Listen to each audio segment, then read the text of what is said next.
Bismillahirrahmanirrahim. Alhamdulillahi rabbil alamin. Wassalatu wassalamu ala asyrafil anbiya'i wal mursalin wa ala alihi wa sahbihi ajma'in. Qala rabbi shrah li sadri wa yassir li amri wa hlul 'uqdatam min lisani yafqahu qawli. Amma ba'd.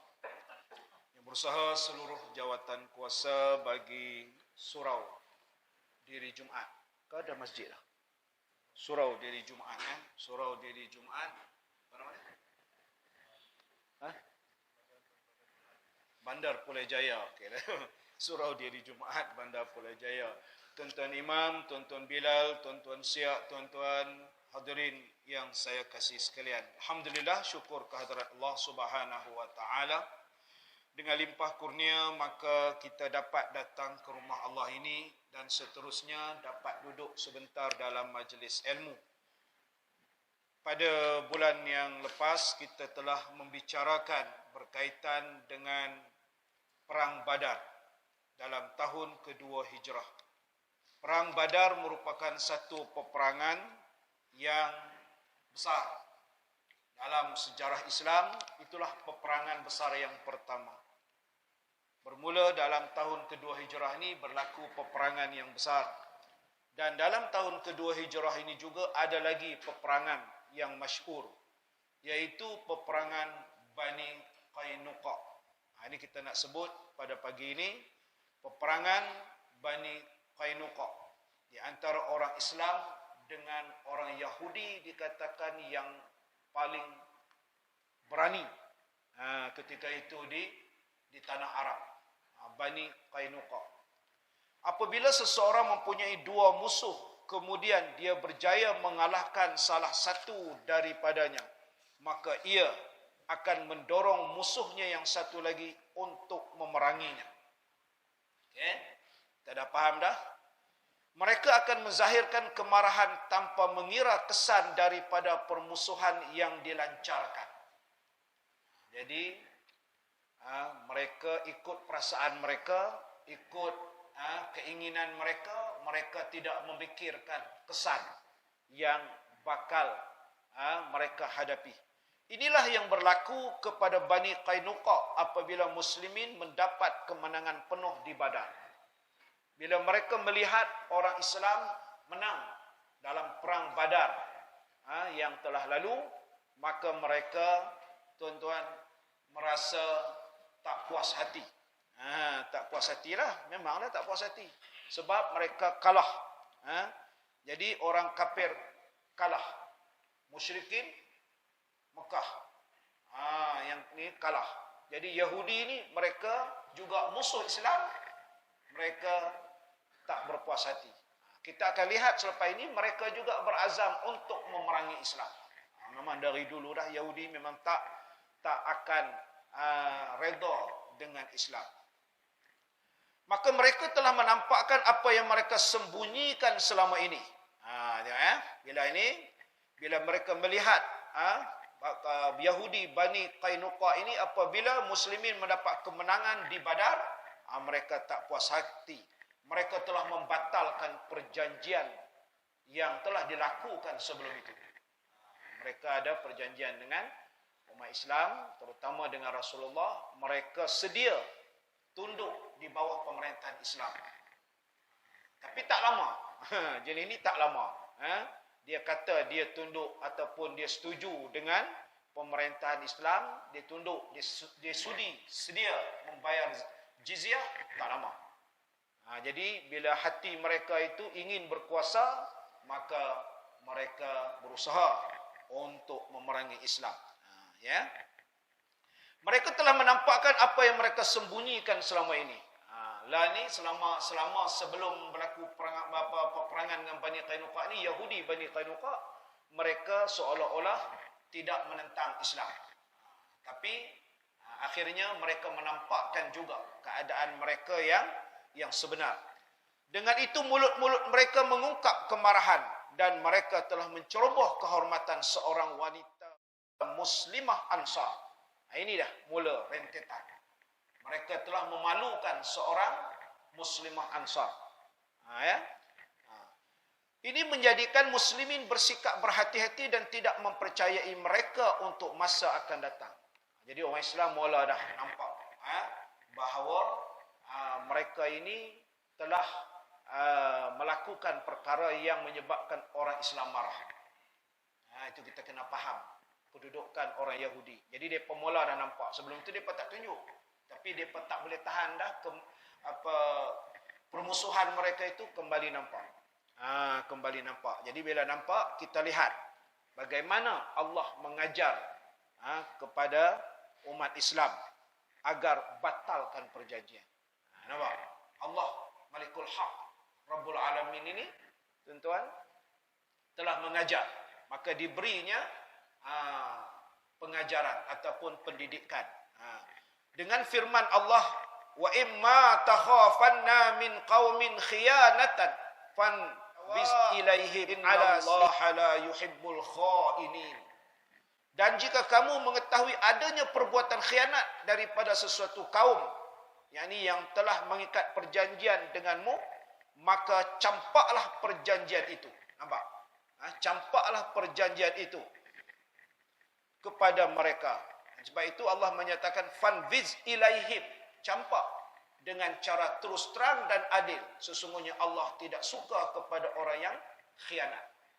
Di dalam surah Al-Anfal ayat 58. Allah tak suka kepada orang yang khianat. Jadi Allah menyatakan bahawa campaklah perjanjian itu. Maknanya biar mereka telah memusuhi Islam sedangkan perjanjian dahulu lain.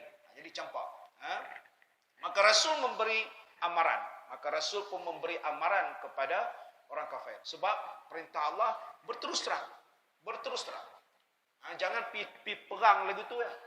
Jangan pergi perang lagi tu. Saya kira mereka terkejut. Orang Islam ni telah memusnahkan perjanjian. Sedangkan mereka yang nak memusnahkan perjanjian. Tengok Rasul bagi peringatan. Selepas itu Rasulullah memanggil pembesar mereka dan memberi amaran kepada pembesar mereka. Dia bagi amaran kesan buruk yang akan kamu terima kalau kamu menentang Islam. Jadi dia bagi amaran tentang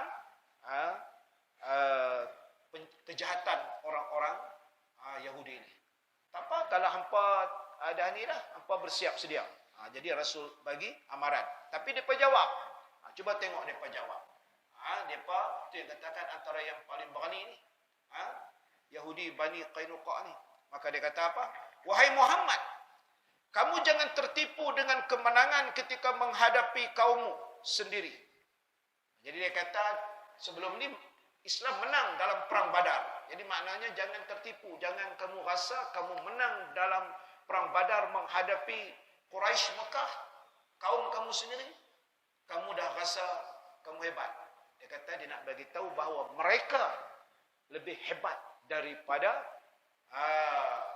Quraisy Mekah yang dipimpin oleh Abu Jahal dan Abu Lahab. Yahudi Bani Qainuqa ni dia nak bagi tahu kata depa lebih hebat. Dia kata mereka sebenarnya tidak tahu berperang. Hebat. Depa tidak tahu berperang. Sekiranya kamu berhadapan dengan kami, kamu akan mengetahui bahawa kami bukanlah calang-calang orang. Tengok perangai orang Yahudi.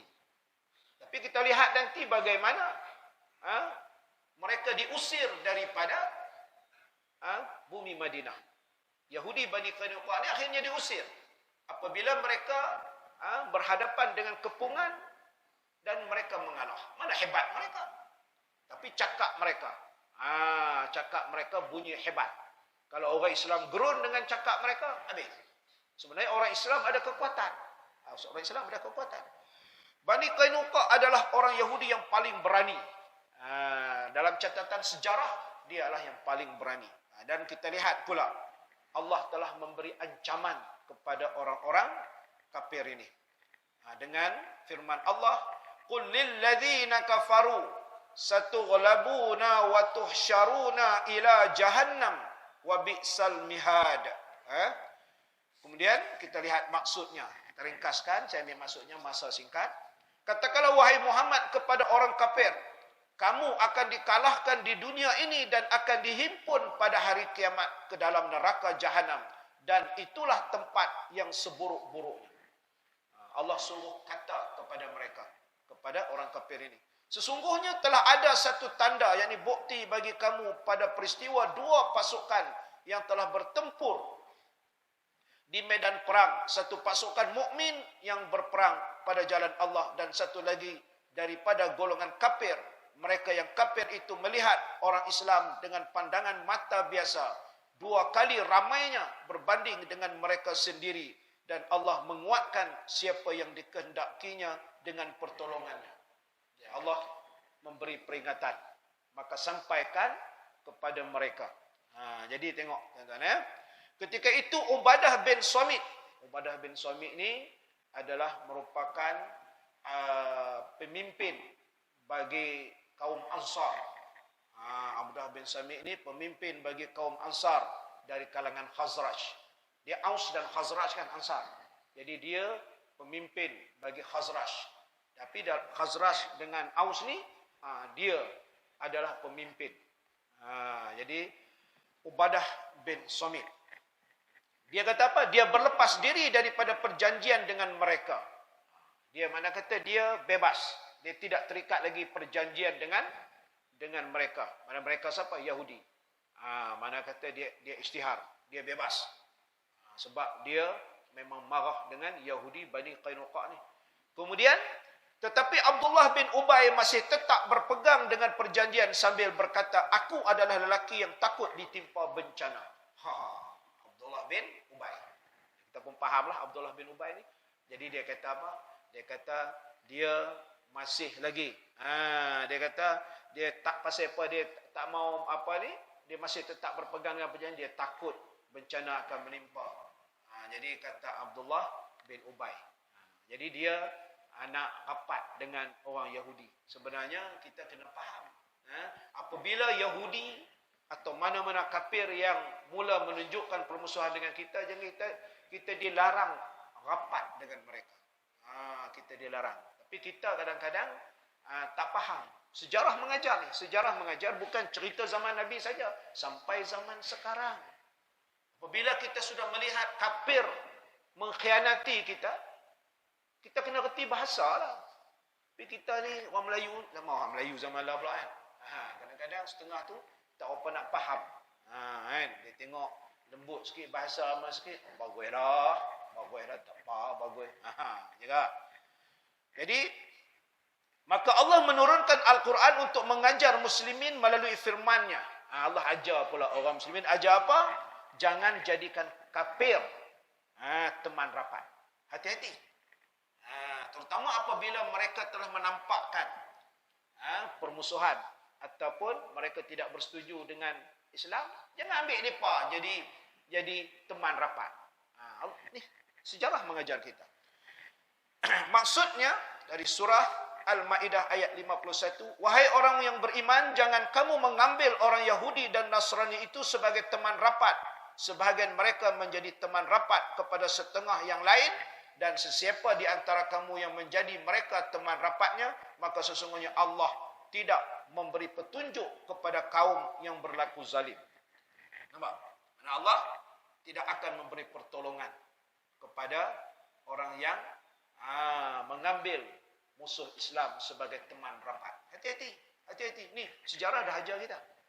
Berlaku zaman Nabi. Perintah Allah kepada orang-orang Islam. Maka kamu akan melihat orang munafik yang ada penyakit dalam hatinya segera berusaha mendampingkan diri kepada mereka. Kepada siapa? Yahudi dan Nasrani. Siapa yang nak mendampingkan diri? Munafik. Ini tadi. Abdullah bin Ubay. Sejarah mengajar kita arti kedewasaan. Sejarah dulu mengingatkan kita akan sejarah dulu boleh berulang kembali. Maka tengok sini. Sambil berkata kami takut. Kami takut bahawa kami akan ditimpa bencana. Allah ulang ayat yang digunakan oleh Abdullah bin Ubay. Nampak? Surah Al-Maidah. Mudah-mudahan Allah akan mendatangkan kemenangan kepada Rasulnya atau mendatangkan sesuatu hukuman daripada sisinya terhadap golongan munafik itu. Maka sebab itu mereka akan menyesal mengenai apa yang telah mereka sembunyikan dalam hati. Akhirnya munafik ni dia akan menyesal. Akhirnya. Sangkaan awal, dia beruntung. Dia betul. Tapi silap. Kerana dia memilih musuh Islam sebagai teman rapat. Baik, kita lihat. Ada ni bila berlaku, Rasul mula menggerakkan tentera Islam. Rasul mula menggerakkan tentera Islam bila Rasul ni bila dia tahu je ada lagi puak yang menentang Islam, hapuskan. Lepas peperangan Badar ni lebih rancak lagi. Mana ada lagi puak-puak yang menentang Islam, jangan dibiarkan. Sebab perintah ataupun izin perang sudah diterima. Baik.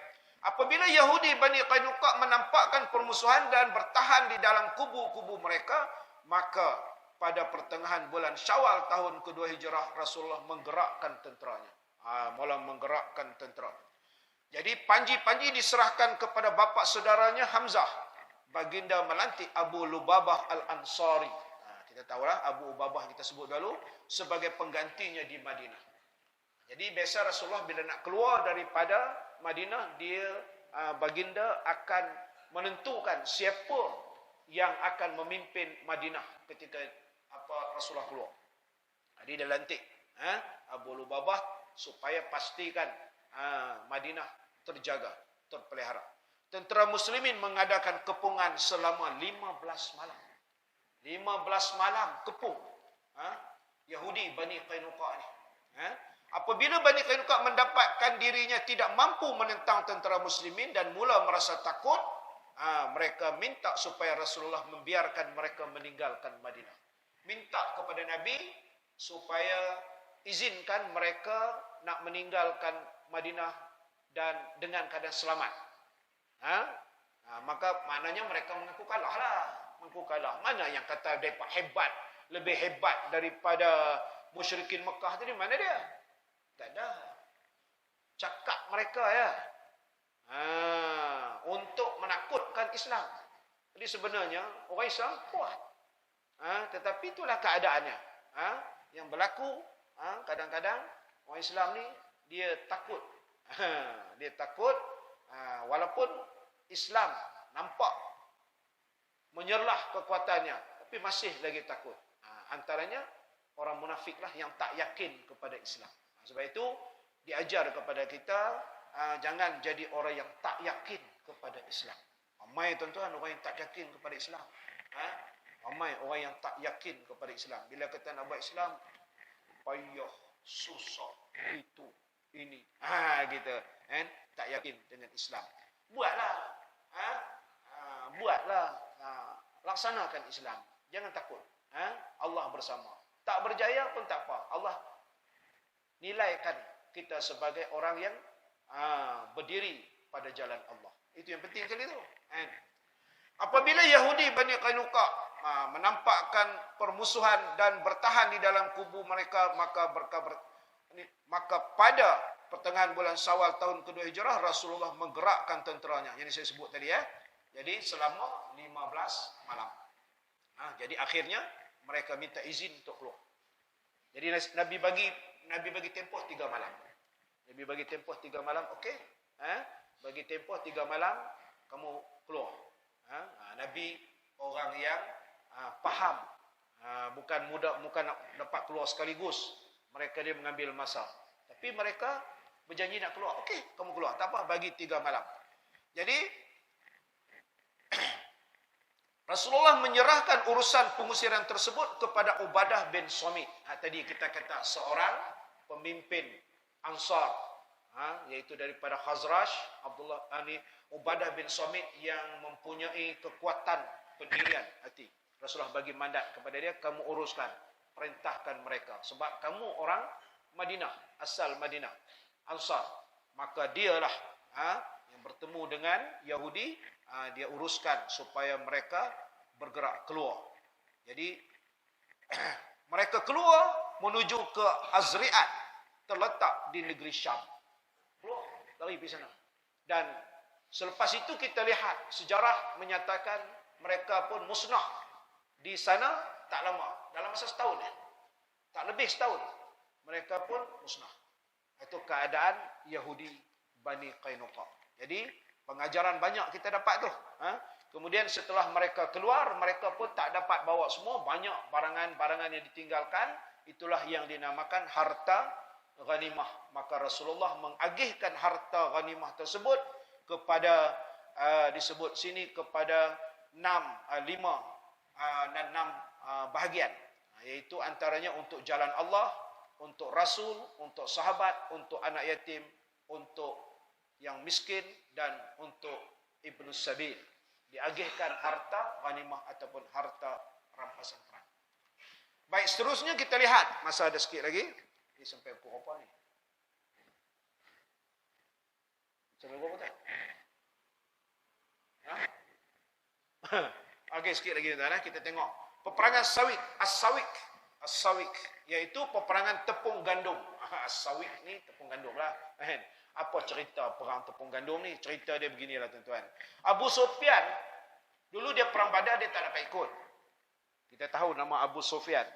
Nanti kita lihat pada tahun akhir zaman Nabi, dia memeluk Islam kan. Peristiwa Fathul Makkah. Tapi ketika ini tahun kedua hijrah ni tuan-tuan, dia tak dapat ikut perang Badar dulu. Jadi bila dia tak dapat ikut, dia bersumpah. Dia dah bersumpah akan memerangi Islam. Bila dia tengok tentera dia kalah, tentera puak dia kalah perang Badar, maka dia sumpah untuk memerangi Islam. Dan dia tak basuh kepala. Disebut dalam sejarah dia tak basuh kepala. Teruk tu. Sehingga dia menunaikan perjanjian dia. Lepas itu baru dia nak basuh kepala. Maka Abu Sufyan pun telah menggerakkan tentera Quraisy ini, lebih kurang disebut dalam sirah 200 orang menuju ke Madinah. Pada sampai ke Madinah sana, dia nak perang terus, dia tak berani. Maka dia cari penyokong dia. Siapa? Yahudi juga. Tapi bukan Yahudi Bani Qainuqa. Lagi. Kumpulan satu lagi. Yahudi Bani Nadir. Maka Abu Sufyan berunding. Mula-mula dia ingin berjumpa dengan ketua Yahudi Bani Nadir, iaitu Huyai bin Akhtab. Huyai tak mau jumpa dia. Huyai dah berasa gerun. Yahudi Bani Qainuqa udah lebu. Jadi Huyai tak mau jumpa dia. Maknanya tak mau membantu dia lah. Jadi dia berjumpa pula dengan Salam bin Miskam. Ada beberapa pemimpin Yahudi Bani Nadir jumpa pula Salam bin Miskam dan berbincang. Selepas mengadakan perbincangan, Abu Sufyan menghantar beberapa orang lelaki Quraisy ke Madinah. Hantar. Ni nak dekat dengan Madinah ni, hantar dulu. Wakil ni buat apa? Depa bakar pokok-pokok kurma. Tengok depa mula test, depa bakar pokok kurma.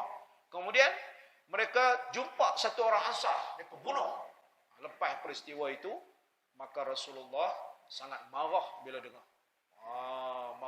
Rasulullah bila dengar peristiwa pembakaran pokok-pokok kurma di Madinah dan pembunuhan seorang Ansar. Jadi apabila marah Rasulullah, maka Rasulullah keluar mengejar mereka bersama 200 orang sahabatnya pada 5 Zulhijjah selepas melantik Bashir bin Abdul Munzir sebagai penggantinya di Madinah. Kejar mereka. Tapi tak dapat. Mereka lari kan? Lari. Jadi mereka telah membuang sebahagian barang yang dibawa untuk mempercepatkan pergerakan. Nak lari cepat ni barang banyak. Antaranya yang dibawa yang berat yang banyak tu ialah ni yang disebut sebagai as-sawik. Sawik, tepung gandum. Jadi depa lepas tinggal semua. Lari. Jadi tentera Islam ambil lah. Rampas semua tu. Jadi mereka pun lari. Itulah keadaannya. Berjaya tak? Tak berjaya. Tak berjaya. Lari habis. Selesai cerita. Peperangan As-Sawik. Jadi maknanya cobaan untuk menyerang Islam lagi dilakukan oleh Abu Sufyan dan tentera juga tidak berjaya. Tuan-tuan dan puan, tuan-tuan, dah 7.10, 5 minit lagi, sembahyang hari raya. Pada Tahun kedua hijrah ini berlaku lagi satu yang disebut sembahyang hari raya. Inilah masanya. Bila kita kata sembahyang raya, bila disyariatkan tahun kedua hijrah. Tahun kedua hijrah. Jadi selepas selesai perang Badar apa semua, tuan-tuan, ini dia syariat pula turun. Nabi telah memimpin orang Islam melaksanakan solat ni. Dia dikatakan solat hari raya. Maka di sinilah mula tahun kedua hijrah, mulalah syariat solat hari raya. Jadi untuk solat hari raya ni kita bincang pada bulan depan. Jadi hari ini kita faham tentang dua peperangan dengan Yahudi Bani Qainuqa tahun kedua hijrah. Selepas itu peperangan Sawiq tahun kedua hijrah. Lepas itu tahun kedua hijrah lagi ada lagi peristiwa iaitu ini syariat sembahyang raya. Jadi diceritakan apa kelebihan sembahyang raya yang Nabi pimpin dan apa tujuan diadakan sembahyang raya dan tujuan itu adakah selaras dengan zaman kita ini. Antara tujuannya kita sebut dulu penyatuan, untuk penyatuan. Jadi betul lah, zaman kita pun kita sembahyang raya penyatuan lah kan. Balik habis semua. Cucu cicit, anak beranak semua balik kampung. Sembahyang raya, jumpa habis yang lama tak jumpa, setahun sekali jumpa. Saudara mara, sahabat handai rakan di masjid sembahyang raya. Itu sebab pakak pergi semua dengan pakaian yang indah-indah dan sebagainya. InsyaAllah kita sambung pada bulan depan. Bismillah.